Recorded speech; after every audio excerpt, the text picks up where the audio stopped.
My name is Gibson, and I'm the co-owner and creator of the Personal Development School. This is your daily breakthrough video, and in this video, I want to talk to you a little bit about the fearful avoidant attachment style individual and how they often show up in a friendship. So before I dive in, this is sort of the last part of our series, but I might do a follow-up in terms of like reprogramming your attachment style and friendships, things like this. I'm obviously recording this now and the videos will come out, and then I'll see the feedback, and then I can always make sort of a part 2 of this series within probably a week or so of releasing this. So let me know if that's something you want to see in the comments below. But before I dive in, we're still doing a sale for basically for this entire quarantine time. I know it's a crazy time, and I just finished doing a webinar with our community, and like I know that there's people who are worried about isolation and quarantine and all these different things happening. So we're doing as much as we can from our end to support everybody, and any things that you have, any needs you have in terms of videos, like that's sort of why I've been doing a daily video for this whole time, is just because I know the world sort of going through a challenging and interesting time right now, and anything I can do to support you guys, please let me know, and we'll see what we can do from our end. So anyways, long story short, we are still doing our With You promotion. It's 25% off our all access membership. It gives you access to all 35 plus courses, all previously were recorded webinars, 4 ongoing calls every single week, different community events that we're going to be hosting in the fall and winter time, and our Discord chat, our members forum, members lounge, all these different areas. So that is exciting stuff, and I'll put a link in the description box below as well as in this video. So fearful avoidance, how does a fearful avoidant tend to present in a friendship? So a few things that we should know to start off with is that fearful avoidants tend to really, really put a lot of value and energy and effort into their relationships. And often you'll see that fearful avoidants will have, like, they'll be sort of like the caretakers in friendships, or the emotional nurturers, or the people who are very present, or people go to when they want to open up or share or deeply connect. And that tends to be sort of a pretty strong pattern for fearful avoidance in relationships. And often what we'll see in fearful avoidance is that they will be a little bit slow to warm up and open up. Sometimes they'll be really good at like hearing you and hearing what you're experiencing and what you're going through, but then we'll be a little bit private at the beginning when it comes to sharing and chatting about them.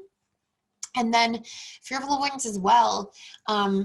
Sometimes they will be in a space where they're overcommitted. Like a lot of fearful avoidance will be in a space where maybe they have lots of friends they're kind of tending to, or lots of responsibilities on their plate, or things like this. And then sometimes they won't want to make new friends or build new relationships because they just feel like they don't have emotional room or room in general to do so. And so that's a common thing. And I've noticed a lot that people in friendships with fearful avoidance will like want to build a new friendship or want to maintain or invest in a friendship. And then the fearful avoidant, even though they really like a person, will sort of have cold feet because of their fears of committing to another emotional connection in their lives. And usually that's a symptom of being a little bit too out of balance in terms of the relationship to themselves, and having enough time to themselves to reflect, to show up, to like emotionally nurture themselves because they're so busy emotionally nurturing other people.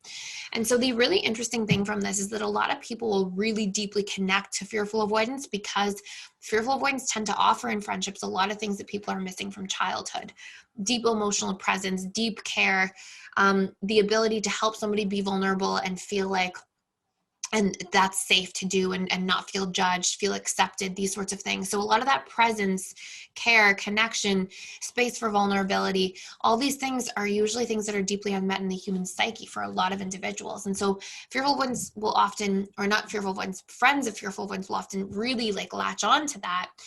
And then fearful avoidants often don't share or ask for those same things. And so they often feel like they're in like one-sided friendships. And then when they feel burnt out or a friendship's not working, they easily withdraw. And sometimes that can leave other people in the relationships with them feeling kind of confused or hurt or frustrated, especially if if the fearful avoidant was filling a big cup. And so that really like sort of introduces the question for the fearful avoidant, which is, are you in balance in your life? Are you communicating your needs and your boundaries in friendships and relationships? Are you getting clear about these things ahead of time so you don't enter into these dynamics that can be challenging or confusing for yourself and somebody else? And so those are some core components that you'll see in a fearful avoidant friendship. Fearful avoidants don't tend to have as much as many wounds show up in their friendships. Like there usually isn't as much drama. There can be from time to time, but not in the same way that you would see in a fearful avoidant romantic relationship. And the big reason for this is that a lot of fearful avoidants don't put as much emphasis on trust in friendships. A lot of fearful avoidants don't put as much emphasis on like deriving so much of their connection and emotional vulnerability. Yes, to a degree, but usually not the same way they do with their romantic relationships. And so the fearful avoidant, sort of similar to the dismissive avoidant, it's like you get to have relationships without all these painful wounds that you would have in a romantic relationship, where vulnerability and trust and things like that can be more scary. And so we'll often see the fearful avoidant feel a little more safe and comfortable, and like friendships are a little easier, similar to how the dismissive avoidant does. And so those are important things to become aware of. And fearful avoidants as well can have a really strong avoidant side when they feel like they're overcommitted or they're burnt out. And fearful avoidants often put themselves in a situation in their relationships where they'll burn out easily, because they tend to be more attuned to other people's feelings than their own. And maybe not knowing exactly what somebody's feeling, but a lot of their micro expressions and body language and being like so tuned in or attuned to others and out of attunement to themselves. And so they can sort of come and go from friendships easily, or sometimes be flighty in friendships. They tend to also trust themselves to make new friendships easily. So they can sometimes, to a certain degree, take friendships for a little bit for granted in their lives, knowing that, oh, I'll just, connect over here instead. And most importantly, fearful avoidants often don't communicate when they're feeling that a relationship is out of balance. So they're feeling like they're giving a lot of their emotional energy, and then maybe it's not being reciprocal. And sometimes they won't notice that until the point of it's like almost too late. And all of a sudden they feel really disempowered by the friendship, and they close down and they sort of pull away.